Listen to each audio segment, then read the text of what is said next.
Hello, everybody. This is the beginning of the Blessed One's webinar commentary number 8. We're on page 38 of Esoteric Psychology 2, and we have studied together the first 5 of the monadic rays found on the monadic plane. The Blessed One flies like an arrow into matter. The Blessed One built him an ark. The Blessed One gathered force. The Blessed One rushed forth to combat. The Blessed One came forth in ignorance. Those are the 5 that we have studied so far.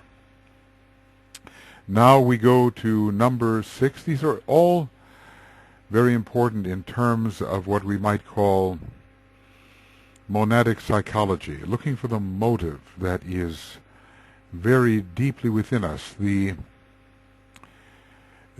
motive of that for which the soul ray is a sub-ray, the most deeply recessed purpose in our nature. Well, it may not, even this particular monadic ray may be a sub-ray of that which is found upon the logoic plane.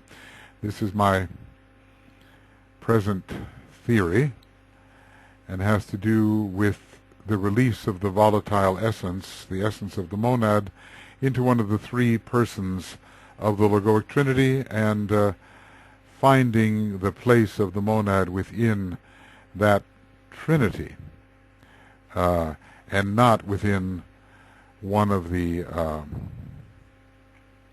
sacred planets per se. There are things that have to be worked out about that, but suffice it to say, there are 3 major monadic rays. Everything in the teaching seems to point to the major 3, and yet there are 7 monadic rays. No question about that.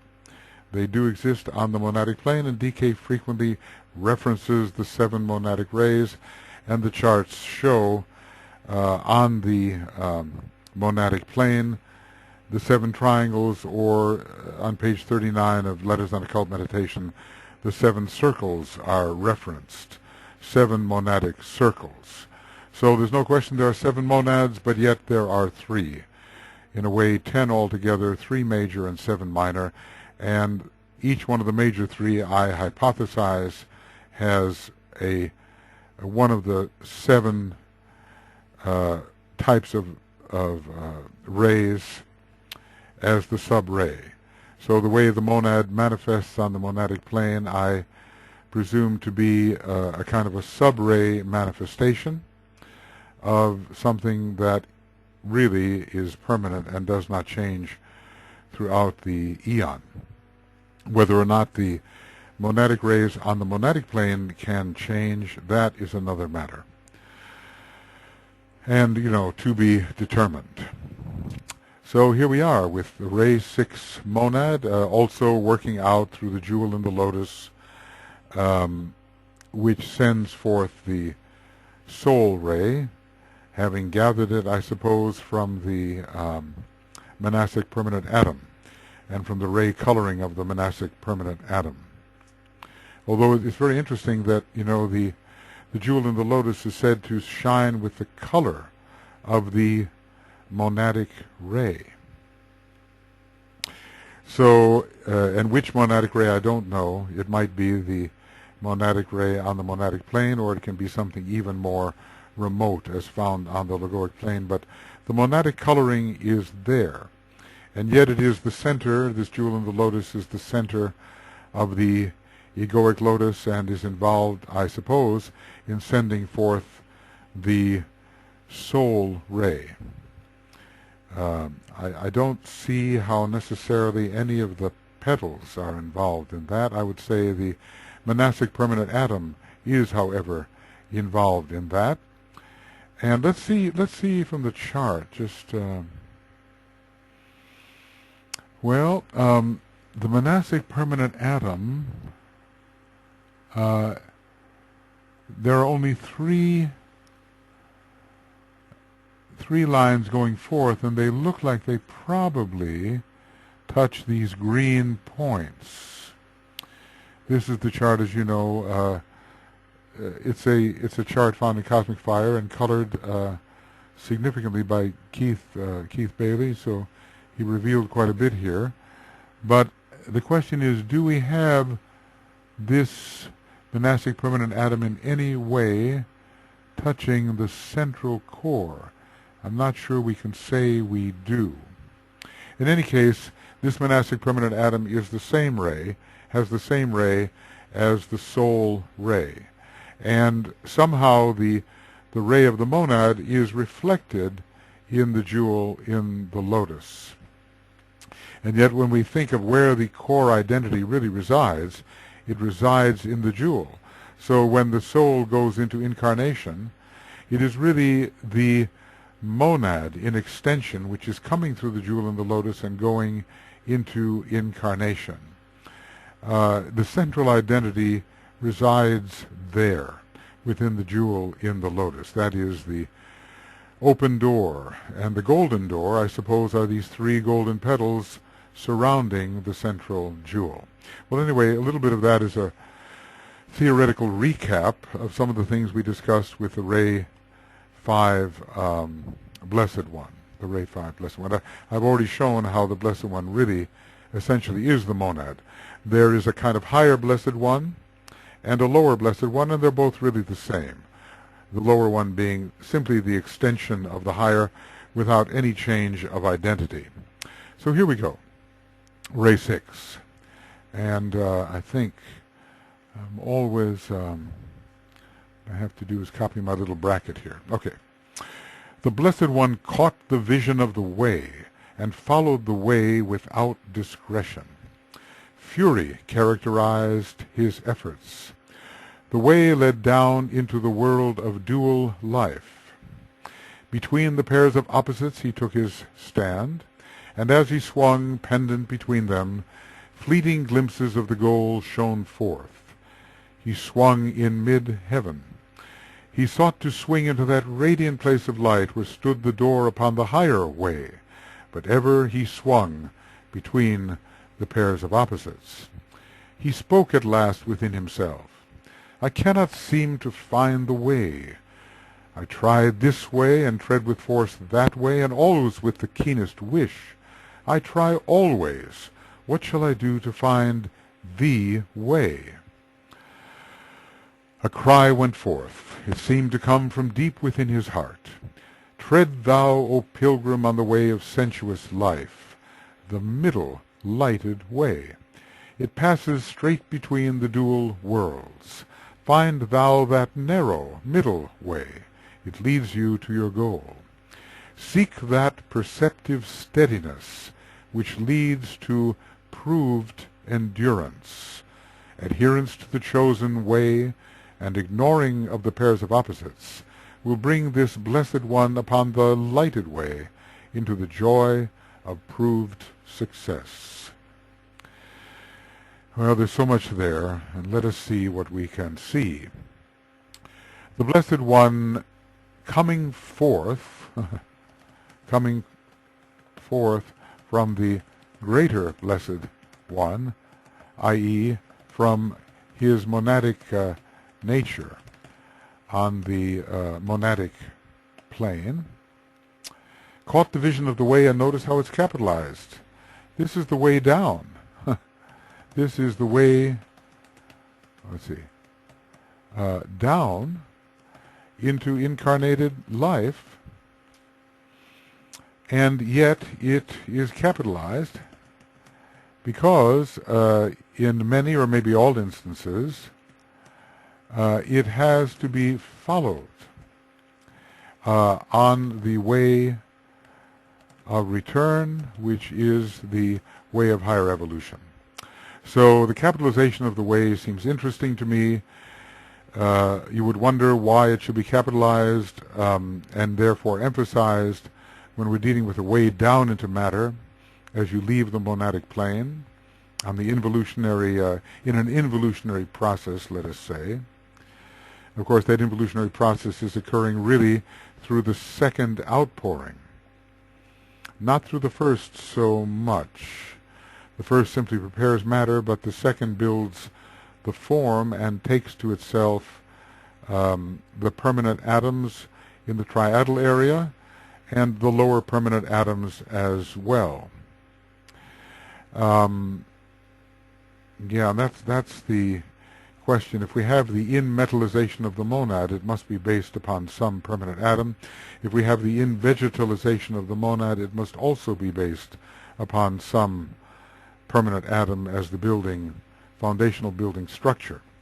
Anyway, vision is one of those key things about the sixth ray. It's related to the ajna center, a ray of vision to give the incentive to move ahead in a straight line towards the fulfillment of that vision and the capturing of the goal. So he caught the vision of the way down, and followed the way without discretion, which is so often the case. Saturn has a hard time in a sixth ray environment. No restraint, no wisdom. Just the giving of all energy in an unmodulated manner. So giving one's all without restraint. And that's one of those words that I have used to talk about an integration formula for the sixth ray. Zachary Lansdowne uses the word dissociation. I think he's right. I think it's even a bit more connected with what DK said, but also restraint is part of this, the holding back of unduly emphasized energies. Fury characterized his efforts, and when you think of fury, you think of a particular planet, and it is the sixth ray planet. This is the planet Mars, the planet of fury, which is, let's just say, an unrestrained, hostile response. It's inimical to all, to the integrity of all structures in the environment. The Furies pursue without restraint. You think back in the Greek mythology, and when a person has committed a sin or a crime, the Furies are released upon them. It's the fury of the consciousness. It's unrelenting. So Furies are, the furious state is unrestrained, unrelenting. It's just, to use the colloquial, pedal to the metal, all the way. There is no moderation, modulation. There is just a stream of excessive, canalized energy. Stream of excessive, canalized energy. Fury characterized his efforts. So from the very first, the Martian quality, of ray 6 is emphasized. And we know that there are two ray 6 planets in the normal sense, Neptune and Mars. And Mars is the planet of fury, though you kind of wonder with Mars-Neptune whether you couldn't get a typhoon or some kind of hurricane whipping the sea into a great frenzy. The idea of frenzy and fury go together. They show the complete abandon without restraint. So frenzy and fury, similar. And mind is not part of them. Mind does not direct. Once the direction is taken, all energy is given in that direction. So fury characterized his efforts. He goes into the lower worlds, and especially this relates to his sort of involutionary behavior in the lower worlds. We can say this. He may shoot forth, as an arrow from the bow, and there may be some kind of fury that we cannot easily understand in his descent into the lower worlds, but within the lower worlds, his actions are characterized by immoderation and undue emphasis and anger at all that impedes. So not easy to bring this kind of behavior into its due bounds. But if you think about it, the fury must exist even in the descent from the monad. Why? Because of the next sentence. The fury, emphatically burning, going forth, must exist even from the time the emanation leaves its monadic home. Because we're seeing that this way, and notice now it's not capitalized, okay? Is this just an editorial mistake, or I'm not sure. I'm not sure whether DK told his editors, or through Alice Bailey told the editors how to operate with capitalization. But suddenly we have the non-capitalized way, and yet it is still the same way as far as I know, non-capitalized, unless when the way goes into the dense physical body of the Solar Logos, it becomes a non-capitalized way. That is also possibly in the mind of someone, but it's a little bit subtle, I'm not sure. The way led down into the world of dual life. Well, where is the world of dual life? And I think we could say, the lower 18 subplanes are that world, and they are ruled both actually and symbolically by the dualistic moon, ever changing with its two horns, so to speak, moving from small to large and back again to small. It shows the waxing and the waning, all dualistic motions.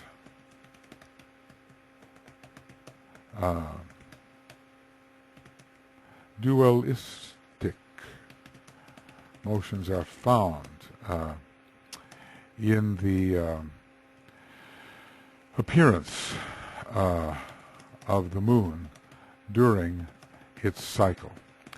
But the waxing and waning, of course, is connected with Gemini. And I think DK talked about the relation of Gemini to the moon somewhere in the esoteric astrology, when the moon was indeed a living factor. Now it's just a reflection of an old momentum. What the moon is now is a reflection through, let's call it momentum, of an old but real process. Now it's just, as I say, a reflection. And the momentum of what that process was has carried forward into the present and still entrains or somehow is correlated with the appearance of different conditions that are still rhythmically joined to the older and real cycles. So this way led down into the 18 lower subplanes, the tarot cards moon, the number 18, where all is perceived in a self and other relationship. You can say, right, all is perceived in a self and other relationship. Subject and SBJ, No, SBT. All right. Subject and object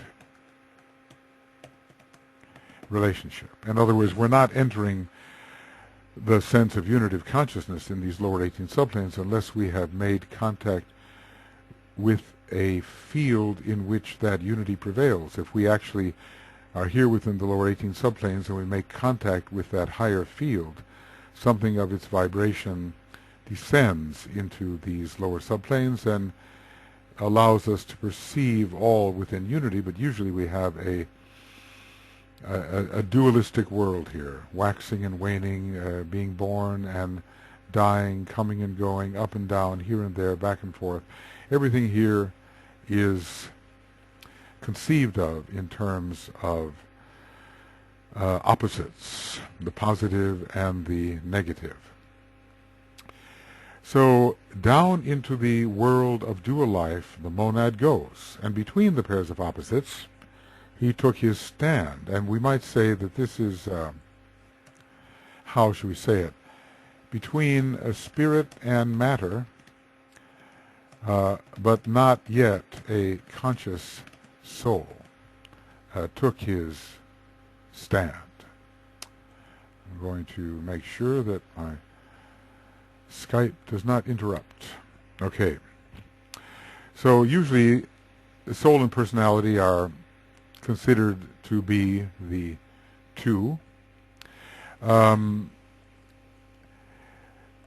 suppose between the higher self and the lower self, you might say, the man takes his stand, or between the higher self and matter.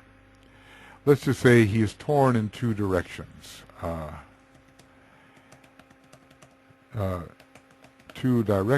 And the Libra quality of light gives us the hint, because the oscillation in Libra is a vertical oscillation, up and down. It's not the horizontal oscillation of the scales. It's he swings between the high and the low.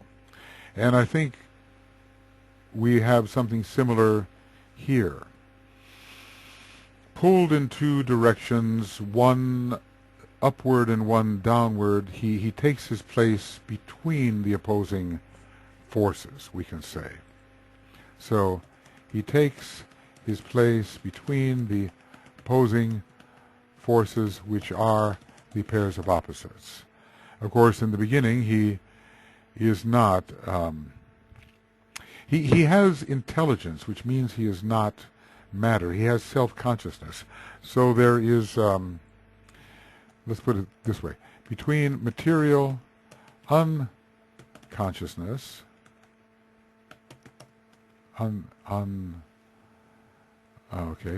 consciousness, and super-personal, or trans-personal consciousness, he, as a self-aware human being, takes his stand. This is his position. He is neither in the previous, let's spell it, unconscious state, nor in the soul state, which characterizes the fifth kingdom of nature. So he took his stand, and he swings pendent between them. Now, a later stage of evolution has supervened here. Obviously, decay covers millions of years in just a few sentences. So he's down in the world of dual life. He's fighting with duality, but then he takes his stand between the energies which pull him in opposing directions, one up and one down, one back towards the unconsciousness of matter, and one towards a kind of super consciousness of the soul, which he cannot yet fathom.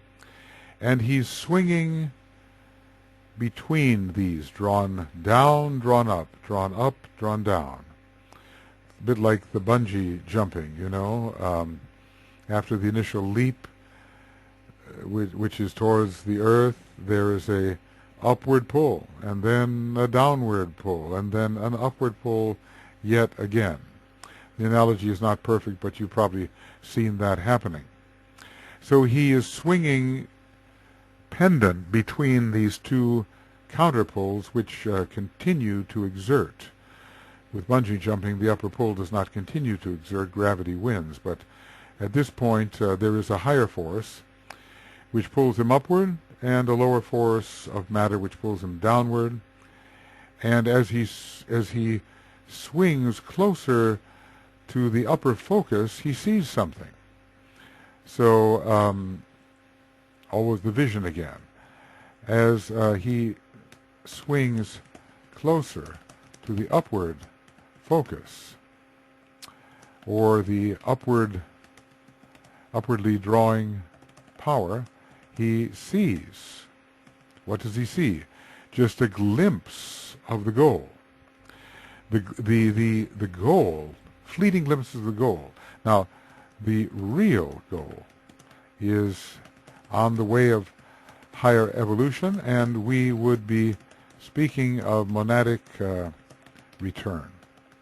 Return to its own state, to its, own home state. Sounds like a football game, but, okay.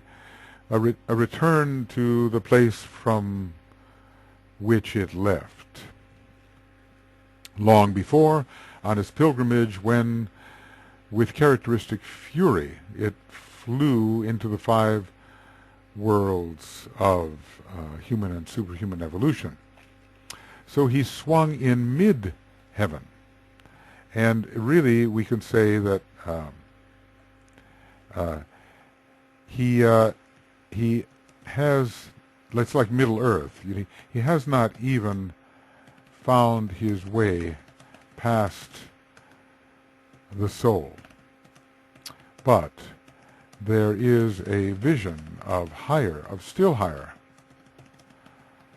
And, many of us who have not yet merged completely with the soul, let us say, we have this vision of what life as a returned monad would be. So he swung in mid-heaven. He sought to swing into that radiant place of light where stood the door upon the higher way. Well, that door is through the monad itself at the 6th initiation. The way of the higher way, the truly higher way. Again, capitalization of the way, right? We only lost that capital in one place, when we descended, actually descended into the world of dual life. And when we go higher here, led down to the world of dual life, and followed the way. See, even there, as you're following down from the monad, the way is capitalized. But here, as the way actually leads down into the world of dual life, we drop the capitalization. Whether this is conscious or unconscious, I don't know. Whether it's deliberate or not, I don't know. So he's swinging in mid-heaven. He's not even, maybe you could say the soul is mid-heaven, but really the soul is the 3rd heaven. So he's swinging a bit lower than the soul, because if he enters the soul, he's already entering monadic life in a sense, because the door into the jewel of the lotus is really the door into the triad and the monad. There's a couple of different ways of, I think this is important, a couple of different ways of entering the triad. You can enter via the antakarana, which we build and is a direct line, or the golden door can open, revealing the open door, which is the central fire, which is the jewel in the lotus, which centralizes itself in Atma Buddhi after the destruction of the causal body. And there you are in the triad, having gone through that door, which is the jewel in the lotus. But for our purposes and practical purposes, I think we have first to build this antikarana and deal with the triad in that way, deal with those expansive, inclusive awarenesses in that way first. So he sought to swing into that radiant place of light where stood the door upon the higher way. It's almost like the, what might it be? You know, it could be the door through the temple of Ezekiel, which is the monadic vehicle. And that will lead as a 6th degree initiate. Well, you can enter. First of all, there is the door of entry into the monadic vehicle, and then there is the piercing of the monadic vehicle and its destruction, which will release the volatile essence, presumably into the sea of fire, whither, in which state we find the Christ and the Buddha. Whether has the Christ preserved his monadic vehicle? I suspect he has. He's using the vehicles of the Buddha in a triadal sense. They have been preserved for him, and maybe he needs his monadic vehicle as a world savior. But so there's the door of entry upon the higher way. It is the door, and then at the 7th degree, well, the door into the temple of Ezekiel,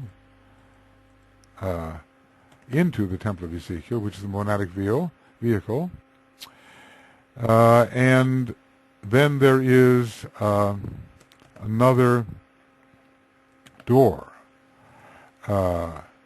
involving the piercing of the monadic vehicle and its destruction, which will release the volatile essence. I don't think we're here yet. It would be enough to function as a monad, because if you can swing into that monadic vehicle, you can take one of the great paths that lead as a monad away from it. Of course, you can travel as a monad. Let's put it like this way.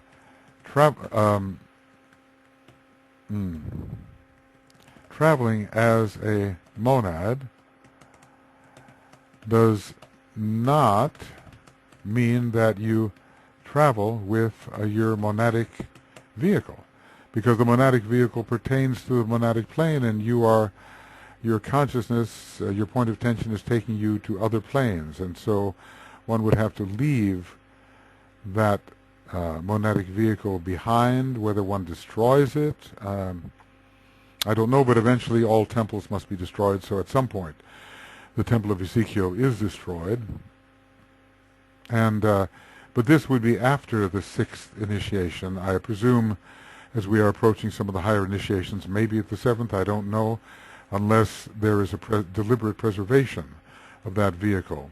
In other words, one can slip in and out of the monadic vehicle, possibly without destroying it, but certainly by the 9th degree it would have to be destroyed. And I would say to reach the cosmic astral plane on one's journey, which is the very first of the cosmic planes to be reached, it would also have to be destroyed, because to reach the cosmic plane you wouldn't be coming back unless there's some kind of special purpose. But certainly by the 9th initiation, when there's no return to the cosmic astral plane, cosmic physical plane, no return, a dissociation from the cosmic physical plane, then it would have to be destroyed.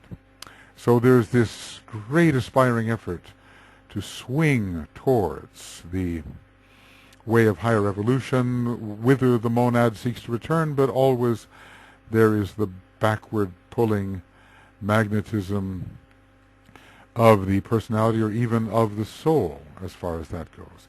I don't think in this desire to swing into the way of higher light, the place of radiant place of light where stood the door upon the higher way, if that higher way is the way of higher evolution, I don't think it even swings as far as the soul.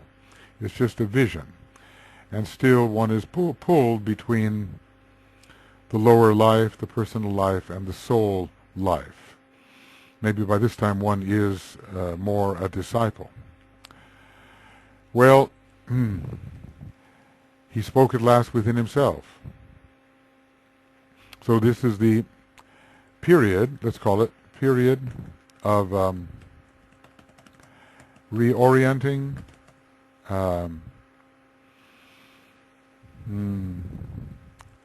self-consultation or reflection. Always, when attempting to do something outwardly,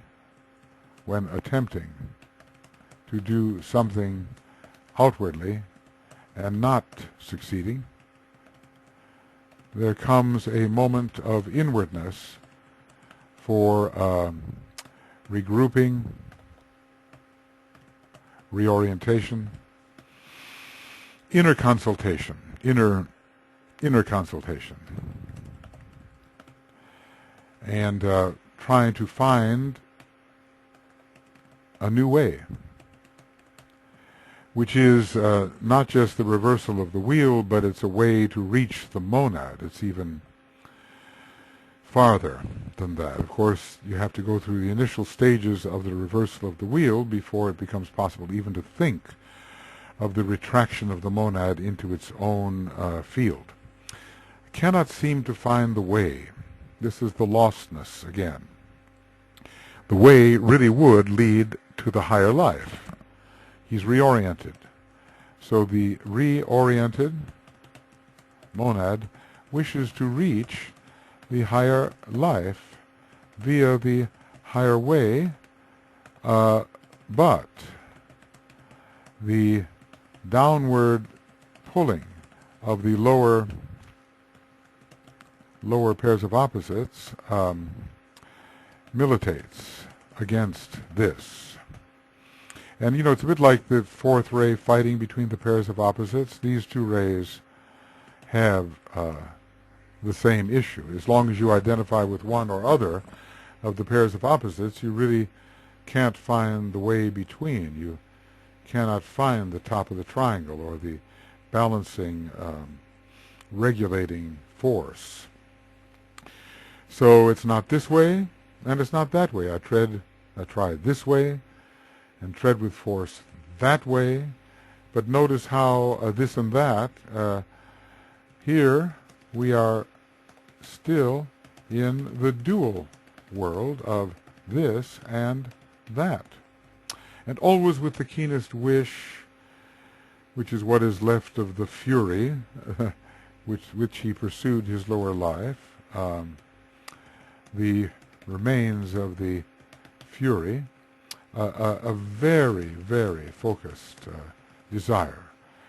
And really in desperation, this way, that way, every way, all 360 ways, in every direction, hoping this, hoping that, but none of these particular ways, none of them is the middle way. None is the middle way.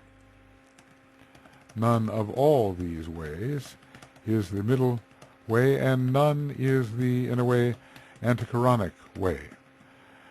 He knows there is the way. Now this is analogous to the connection. This is analogous to the connection of the third ray to the many lines which he has tried, but he's looking for the single line. How does he say it? The word went forth.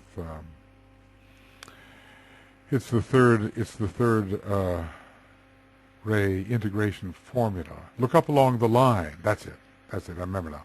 Look up along the line and not along the many lines which in the space of eons you have woven. These hold the prisoner. And he tells them, rush not from point to point, nor be deluded by the outer things, by the illusion. So it's from the many, one. This is true of the third ray. And it's also true of the sixth ray. True of both the sixth and third rays is from the many, one. So, and not along, look up along the line, and not along the many lines, which in the space of eons you have woven, these hold thee prisoner. And then look at all the ways that this sixth ray type has trodden. There's such a strong connection between the third ray and the sixth ray, as DK points out, even mathematically, with the 2 3s equaling 6, the 2 2s equaling 4, the 2 1s equaling 2. Those are important mathematical connections. How actually they develop is, technically is another matter, but we can see the math of it. So what shall there's this intuition in the sixth ray type. The sixth ray type intuits that there is the way, which is the antichironic way in one sense, or, possibly the way through the jewel. It is the way leading to the higher life. And it is not a way that is subject to the pulls of the pairs of opposites. The way sought is not subject to the pulls of the contending pairs of opposites. So, as always with the sixth ray, crying is involved. The solar plexus, it's a water chakra in a way, or at least it rules the watery plane. And it is the place of the crying out in one's desire for something other than that which is. So also in the sixth ray law of repulse, he heard a cry. It seemed to come from deep within his heart. And then it told him what to do. And here again in this sixth ray stanza for the Blessed One, a cry went forth. Let's look at the law of repulse, because it is interesting deep within the temple of his heart. Deep within the temple. So he heard a word, maybe it is. From deep within the temple of his heart, he heard a word. It spoke with clarity and power. This is interesting. So, yes, this is a word from deep within his heart. It's not a cry. Okay. But now the cry does go forth. Okay. We'll get into this one. It's very beautiful. Oh, we've already done it. We've already done that. But we'll get into the integration formula. So a cry went forth that seemed to come from deep within his heart, which means, which effectively means, it came from his soul, or from some still higher power. And the advice is given how then to reach the higher state which is so intensely longed for. So he is the pilgrim. And by the way, pilgrim, there's your hint. There's your hint. Who is the pilgrim? The monad is always the pilgrim. At least in the language of esotericism, that's who the pilgrim is. He's the jiva, he's the monad in extension, he's the prodigal son. This is who the pilgrim is. Tread thou, O pilgrim, on the way of sensuous life, which means, let's just say, so much reaction to that which is outer, and not sufficient orientation or reorientation to that which is inner. Right. Whoops, server error occurred. All right. Tread thou, O pilgrim, on the way of outer life, sensuous life, the middle lighted way. Now, it kind of reminds you of the Sushumna in a way, or it reminds you of, in one way, the noble middle path, or the Sushumna, the way between the Ida and the Pingala, the way, in a sense, from a certain point of view, sometimes, well, the Ida is always representing matter of some kind, yes, matter of some kind. But the Pingala can sometimes represent soul and sometimes spirit. Spirit and matter are opposites, and you say the Noble Middle Path is the way of soul, but from another point of view, the good is soul, the bad is matter, and that which is both soul and personality, you might say, and beyond good and evil, beyond the right-hand and the left-hand path. See, you might say that the right-hand path is the path of soul and of goodness. The left-hand path is the path of personality and evil. And yet the Spirit contains them both. The Spirit reconciles the good and the bad and sees them both as relative and as necessary. Just the way it was very impressive. Swami Vivekananda, he seemed to be taking the fourth initiation. He went into what's called the the ice cave. Excuse me. Sorry. The ice cave of Shiva. And he emerged a changed man, realizing the absolute necessity for the most horrific kinds of contrasts in our world, that there should be good and evil, the right and the left, counter forces, counterpoles. He realized that they were both, in a way, one thing. So that was a startling realization for him.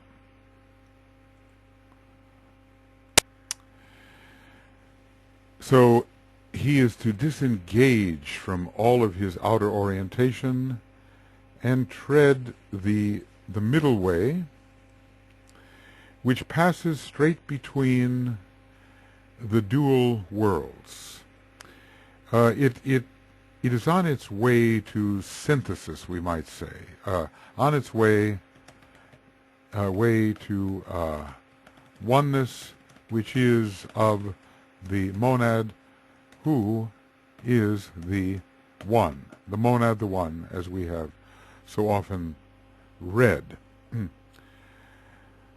So we are not pulled to the right or the left, but we are pulled toward the reconciliation of the opposites, pulled in the direction where we can find the field in which the opposites are reconciled and seen as one. Again, even the fourth ray, word of power here, two merge with one, is useful.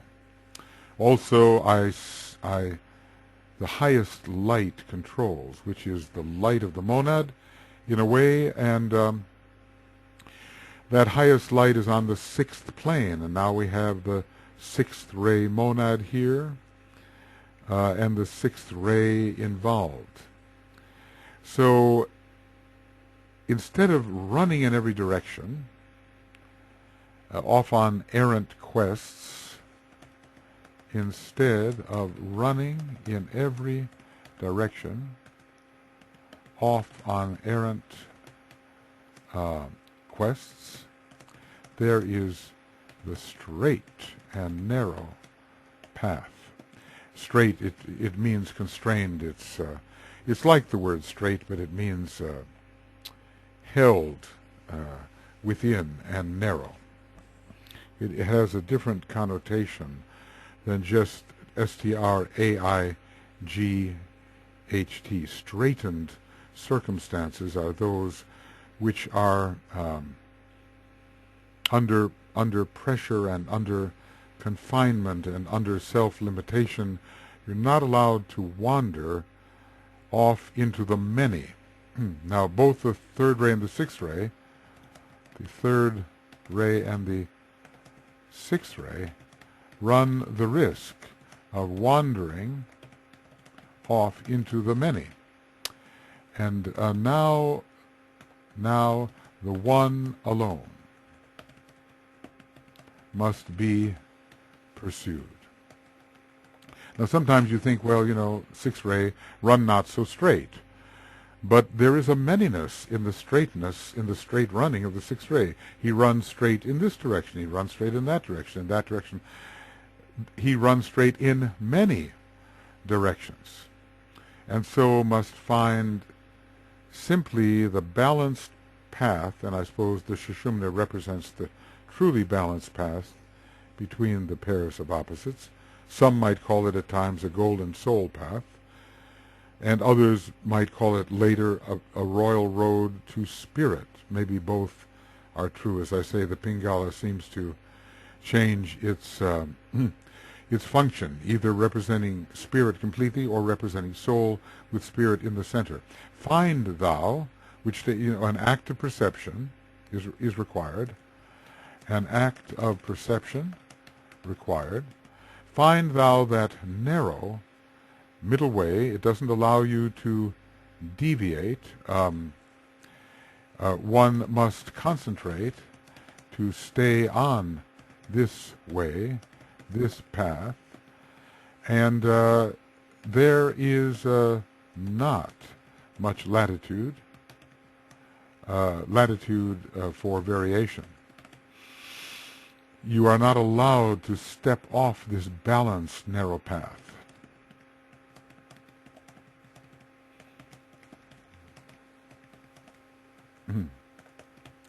So find thou that narrow middle way, which in a sense, again, this is, again, the Antakarana. It leads you to your goal. And what is the goal in this case? The goal is home. Right. The goal is home. And home is where the monad is. So there is one goal which is in that extension of the monad, which we call the egoic lotus, and then there is the actual goal itself, the monad. So there is this seeking further. Find thou, that's an act of perception, and also find or seek that perceptive steadiness which leads to proved endurance. In other words, fix your inner eye in an undeviating manner upon the true goal. First soul, and then the true home of the monad, the monadic plane. Okay. So I've thought this is very interesting. You sometimes see the sixth ray types staring straight ahead. This is working out even in the lower worlds. They fix their eyes in one direction. They wear the blinders of every fanatic divine adventure. That's on the lower level. But they also are able to perceive their goal with consistency. So the perception of the goal with continuity, with persistency, this is required. So, and when there is when fluctuation of desire ceases, there will not be a waste of energy chasing in errant, which means full of error, errant directions. So what's needed is persistence upon the true path, right? Rather than running off enthusiastically along the many. So what is needed is persistence along the true path, rather than expending energy running off on many paths which lead not to the goal. So seek that perceptive steadiness and do not be deflected by the things that seem. Do not be deflected by seemings, which are not true visions, and which do not lead to revelation and to reality. So seek that perceptive steadiness which leads through the refusal to waste energy to proved endurance, continuity, consistency, persistence. And now the advice. We're always given the various ways of advice, the technical method of reaching the goal. Adherence to the chosen way. So let us say here, stick to your decision and follow the antichironic line. Follow the antichironic line straight to the goal, and ignore, in a way, both soul and personality. They are one of the pairs of opposites. Maybe we're not going to ignore spirit and matter because we are destined for spirit, but ignore the attractions of solar fire and fire by friction, or soul and personality. And in the healing formula at the end, at number 10, it tells us that pretty much as well. Hearken, O disciple, to the call which comes from the Son to the Mother. The word goes forth that form has served its purpose. The waiting form responds and drops away. The principle of mind then repeats this word, organizes itself and repeats this word. The waiting form responds and drops away. The soul stands free. So both soul and form, that's it. Both soul and form together.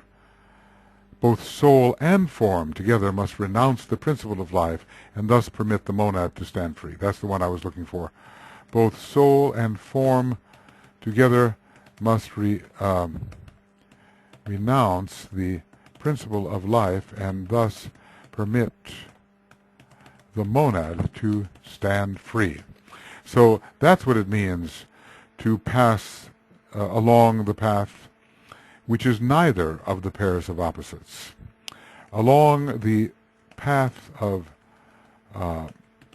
spirit, the pairs of opposites do not disturb, because spirit sees these opposites as one thing, of one substance.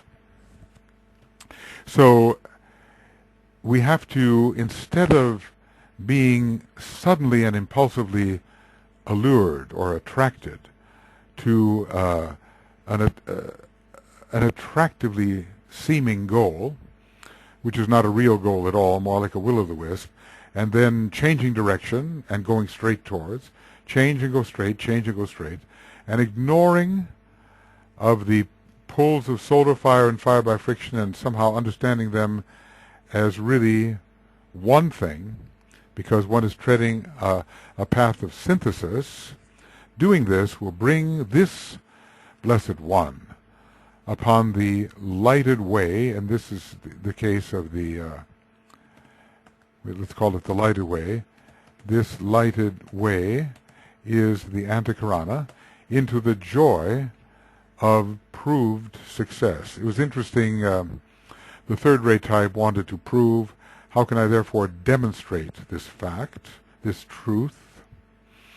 And through my mind I can display the glory of divinity. How can I therefore demonstrate this truth? What must I do? I wander in illusion. What shall I do? And here we have again proved success, and what that means really, the proved success is the true homecoming of the monad in extension, the emanated monad. So we have not to be there. There is the old Greek myth, of the boat having to go between two whirlpools, Scylla and Charybdis. I'm not sure about the pronunciation, but those were the names affixed to these. And it may have been all about in the Iliad or the Odyssey. It's Odysseus coming home, trying to get home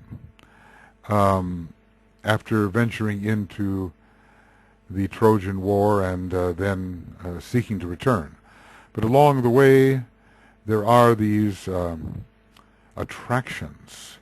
It's interesting to me that in the next solar system we're told that the Black Lodge will especially wield the second aspect of divinity rather than the third aspect of divinity. So, and of course this tells us that in a solar systemic sense they are not really defeated. Perhaps in a planetary sense, and with respect to our planet, they are defeated after the Judgment Day.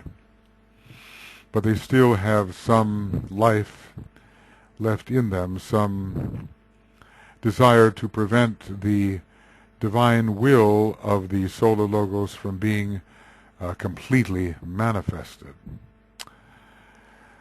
So we have to find that which pulls us neither to the right nor to the left, or we have to find that which somehow unifies the opposites, unifies the tendency towards cohesion and the tendency towards separation. On the left you have the tendency towards separation, on the right you have the tendency towards cohesion, and what we actually need is synthesis, which is neither cohesion nor separation. But in a way, we could find that in an articulated synthesis, both separation and cohesion are found.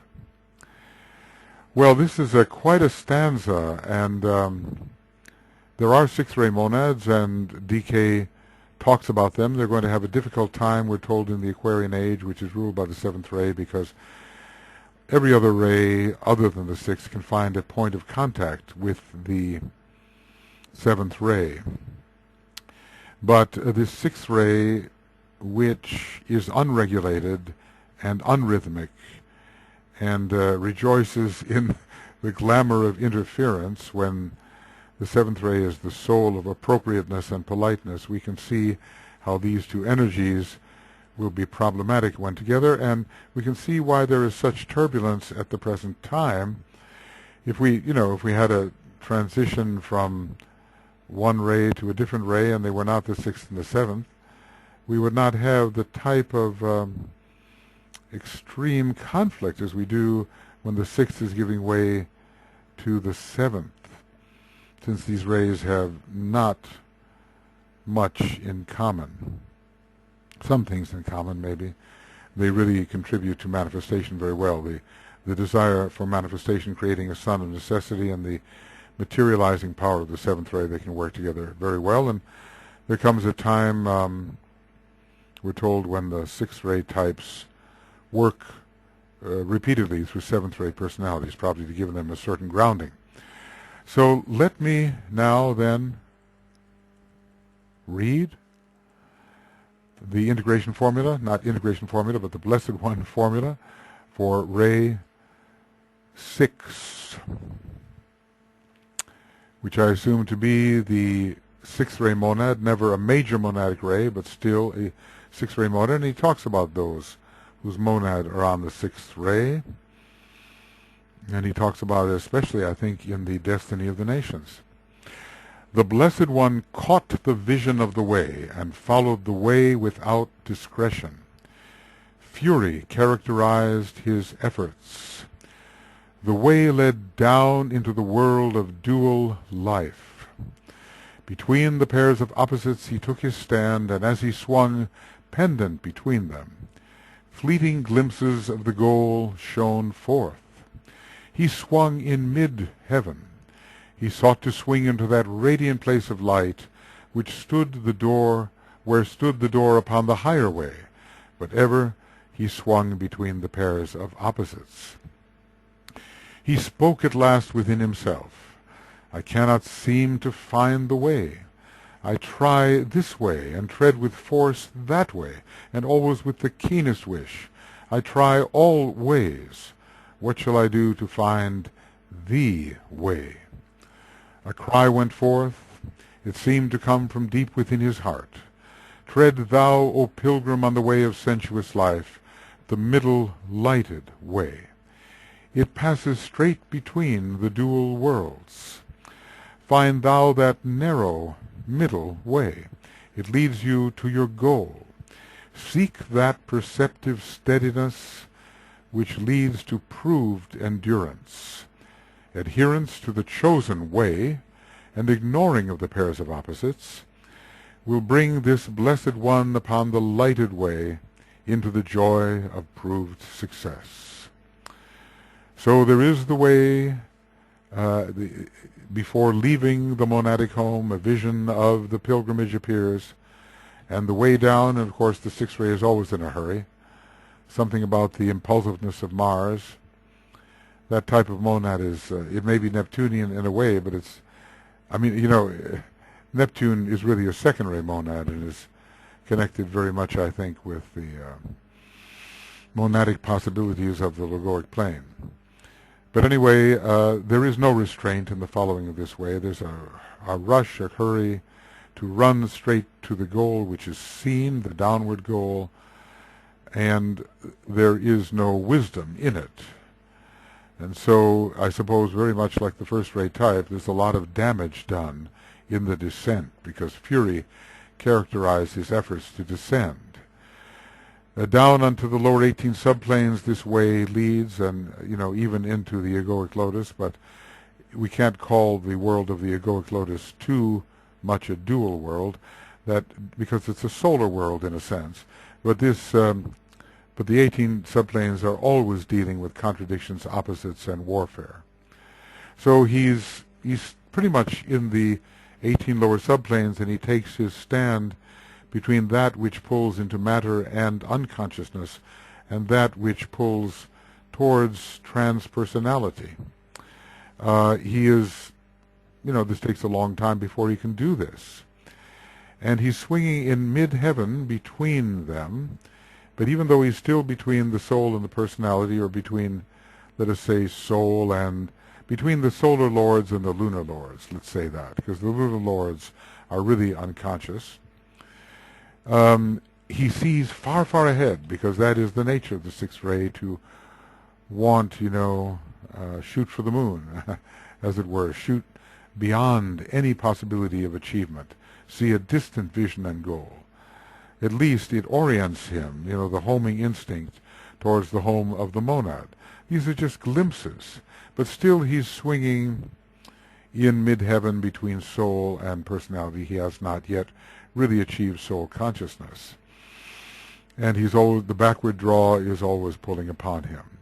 So by dint of great effort, he seeks to somehow swing higher and go beyond his boundaries into the radiant place of sublime light where the higher way really begins. But that's just a dream. He can't do that. He can't enter into that door of the sixth initiation only when the monad truly goes home. He has to detach himself from the pairs of opposites and not try to swing there at all, because to swing means you are attached to some pivot point where the counterpoles will always work against you. So a detachment is needed before he's ever going to reach the higher monadic field. But ever he swung between the good and the bad, and the world of solar possibility and the world of lunar regression. He's swinging between involution and real spiritual evolution. Finally he pauses. He stops swinging. He stops, because every effort he makes creates a thrust in one direction which is answered pendulum-like by an attraction in another direction. And so his efforts cannot make him free as long as he's attached to this pairs of opposites process. Probably when we envision swinging, it's easier to see going from left to right, right to left. But these, we're kind of dealing here with a vertical swinging. But where's the point of attachment? That's harder to say. But let's just say he's pinned between the lower worlds, and he may try to swing up, but then he's pulled down, and he makes another effort, and he's pulled down. He tries to swing very, very high because he visions a glimpse of the monadic goal, but he's pulled down by gravity of his own material nature, his own lunar nature, which has not yet been transformed. So he can't find which way to go. And the metaphor changes here a bit. He's moving in all directions, just like the third ray is spinning and weaving in all directions. He's always giving his all to every direction, and he gets fatigued. He gets worn out by doing this. His keen wish will gradually simmer down, and he'll be left in a state of hopelessness and depression. What can I do to find the way? Now, the way is very much the way which bypasses the soul, in a sense. DK says this of the Antakarana. It leads straight to the monad. That is the way he has to find. The way is really the Antakarana. And the paths of the higher way of higher evolution, are antichoronic extensions. The first path is to the monad, and the second path is of the monad to a still greater center or greater field in which it is to participate. So a great longing goes forth from his inner nature, from his soul nature, even from his monadic nature. Something is speaking to him, something higher within him is speaking, and the direction is given to him now. Tread thou, O pilgrim, on the way of reactive life, sensuous life. Every impact you're responding to all that's out there, and not really to the reality within you. Tread a more balanced, regulated, Libranly regulated path, the middle way, not just of light and heat, but a way of, not just of effort and heat, but a way of light, a conscious way. Tread a conscious way. And it is a middle way. And it is not going to pull you towards the moon or towards the sun especially. And it passes straight between the dual worlds where you have immersed yourself. It cannot get trapped in the dual worlds because, in essence, it is a non-dual path. It is a path on which non-duality is discovered. So it is the path of true spirit, true monad, which is synthetic of the opposites. Find thou, you have to look for it because there's so many ways you might go, but find this narrow, disciplined middle way, which is neither one of the pairs of opposites, and yet, in a sense, is both of them. It will lead you to your goal, which is the monadic home, eventually. And seek such a homing in on that goal, which is your true essential self, that it will foster your endurance instead of exhausting you with many errant journeys. Adhere to this way and don't get off the track now, because you know it's the right way, so don't go following will-o'-the-wisps and attractive visions which lead nowhere.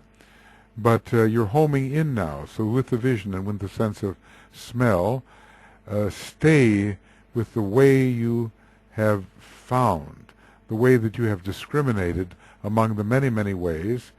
It's just like the third ray building the Antakarana.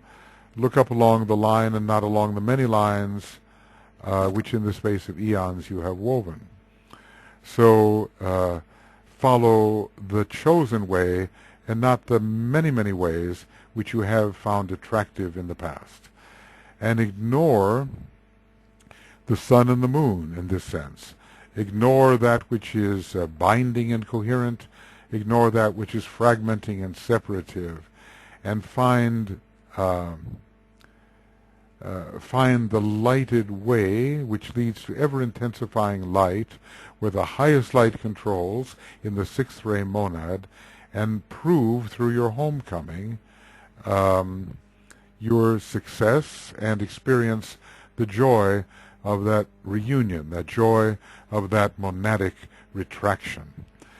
So for the sixth ray monads in the crowd, you know, there is a way back home. You know, there's a lot of extremism here, but eventually the true way, the way, is found, and one does not deviate from it.